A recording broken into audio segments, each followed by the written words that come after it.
सुन मेरे दिल की नेक्स्ट एपिसोड में आप देखेंगे बिलाल अब्दुल्ला के हाथों अम्मार की कुत्तों वाली होने वाली है। बिलाल अब्दुल्ला अम्मार से बोलेगा, तुम जैसा घटिया और एहसान फरामोश इंसान मैंने आज तक नहीं देखा। तुम जैसे लोग जिस थाली में खाते हैं उसी थाली में छेद करते हैं। अगर मेरा इरादा सदफ को हासिल करने का होता तो मैं कब का ये कर चुका होता। मुझे ना तुम्हारी इजाजत दरकार थी और ना ही अगर मैं चाहूँ तो मुझे सदफ की इजाजत दरकार होगी। मैं तुम्हारा रिश्ता ये सोच के सदफ के घर लेकर गया था कि तुम उसको खुश रखोगे और शायद वो भी तुम्हारे साथ खुश रहेगी, लेकिन तुमने मुझे गलत साबित किया। तुम जैसा सोच रहे हो वो सिर्फ तुम्हारी घटिया सोच और तुम्हारे दिमाग का फितूर है और कुछ भी नहीं है। अगर मैं चाहूँ तो मैं तुम्हें 1 मिनट के अंदर रोड पर ला सकता हूँ। तुम जो ये ऐशो इशरत की जिंदगी एंजॉय कर रहे हो, एक अच्छी पोस्ट पर बैठे हो, तुम्हें क्या लगता है कि ये सब तुम्हारी काबिलियत की वजह से है? अगर मैं चाहूँ तो इसी वक्त तुम्हें रोड पर ला सकता हूँ। तुम्हारे पास कुछ भी नहीं बचेगा, न घर, न नौकरी और न ही सदा। तुम्हें मैं एक आखिरी मौका दे रहा हूँ सुधरने का। अगर तुम सुधर गए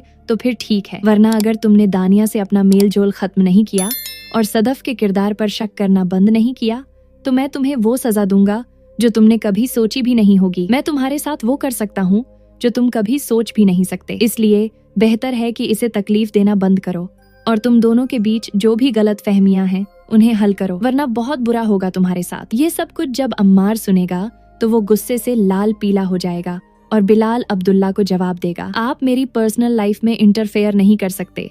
बाकी जो आपको सही लगता है वो आप करो। ना मुझे आपकी नौकरी चाहिए, ना मुझे आपका दिया हुआ घर चाहिए। मुझे आपसे कुछ भी नहीं चाहिए। और ये जो आप अच्छा बनने का ढोंग रच के गेम खेल रहे हैं हमारे साथ, वो भी मैं अच्छे तरीके से समझता हूँ। ये मैं आपकी नौकरी, आपका दिया हुआ घर, सब कुछ खुद ही छोड़कर जा रहा हूँ क्योंकि आप हमारे साथ हमारी जिंदगियों के साथ खेल रहे हैं और ये मैं कभी बर्दाश्त नहीं करूंगा। तो बिलाल अब्दुल्ला जवाब देगा, ठीक है फिर निकलो यहाँ से, दफा हो जाओ मेरे ऑफिस से। इसके बाद अम्मार वहाँ से उठ के चला जाएगा और सीधा दानिया के पास जाएगा। दानिया जो कि पहले ही एक बड़े मौके की तलाश में थी, उसको अब एक मौका मिल जाएगा और वो अम्मार से कहेगी, देखो मैंने तो पहले भी कहा था, अब तो तुम्हें यकीन आ जाएगा कि ये सारा कुछ सदफ खुद करवा रही है। मुझे तुम्हारी समझ नहीं आती कि तुम उसको छोड़ क्यों नहीं देते। वो तुम्हारा प्यार नहीं है, बस तुम उसकी शक्ल और सूरत पर मर गए हो और कुछ भी नहीं है। अम्मार, तुम्हारी मोहब्बत मैं हूँ, मैं करती हूँ तुमसे सच्ची मोहब्बत और तुम भी मुझसे मोहब्बत करते हो, बस तुम इस चीज को एक्सेप्ट नहीं कर पा रहे। अम्मार, समझने की कोशिश करो, सदफ और तुम्हारे रिश्ते में अब कुछ भी नहीं रहा। आगे बढ़ो। इसके लिए कब तक रोते रहोगे, कब तक तकलीफ बर्दाश्त करते रहोगे? तुम यहाँ तकलीफ बर्दाश्त कर रहे हो और वो वहाँ बिलाल अब्दुल्ला के साथ गुलछुर्रे उड़ा रही है। ये सब छोड़ो और हम एक नई जिंदगी की शुरुआत करते हैं। आगे बढ़ो।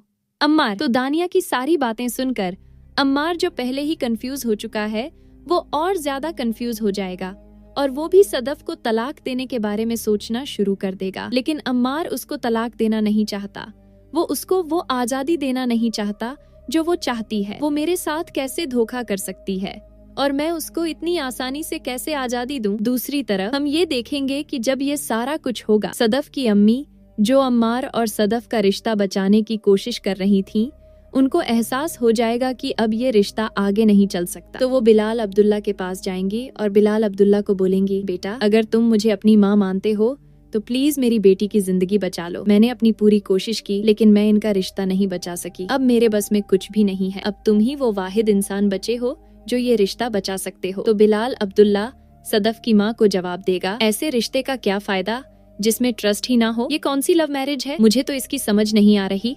ये कौन सा प्यार है? कहाँ का प्यार है जिसमें सिर्फ तकलीफ ही तकलीफ है? खुद तो जाकर दानिया की गोद में बैठ गया है और बजाय अपनी गलती मानने के उल्टा सदफ के किरदार पर शक कर रहा है, उस पर इल्जाम लगा रहा है। तो आप ही बताइए माँ जी, इस रिश्ते का क्या हो सकता है? पर खैर, मैं अपनी पूरी कोशिश करूंगा इस रिश्ते को बचाने की। अब आगे चलकर हम कुछ एपिसोड्स में देखेंगे कि सदफ बिलाल अब्दुल्ला के करीब होना शुरू कर देगी। जब उसे लगेगा कि अम्मार दानिया से बाज नहीं आ रहा तो वो भी उसे जलन और दिखाने के लिए बिलाल अब्दुल्ला के साथ घूमना फिरना, मिलना जुलना, उठना बैठना और उसके साथ टाइम स्पेंड करना शुरू कर देगी, जिसकी वजह से अम्मार पागलपन की हद तक चला जाएगा। लेकिन तलाक फिर भी वो सदफ को नहीं देगा, बल्कि सदफ खुद खुला के लिए अप्लाई करेगी। बाकी इस सब के बारे में आपका क्या ख्याल है, हमें कमेंट करके जरूर बताएं। और अगर आपको हमारी ये वीडियो अच्छी लगी हो तो वीडियो को लाइक और अपने दोस्तों के साथ भी शेयर कर देना। मिलते हैं अगले वीडियो में, तब तक अल्लाह हाफिज।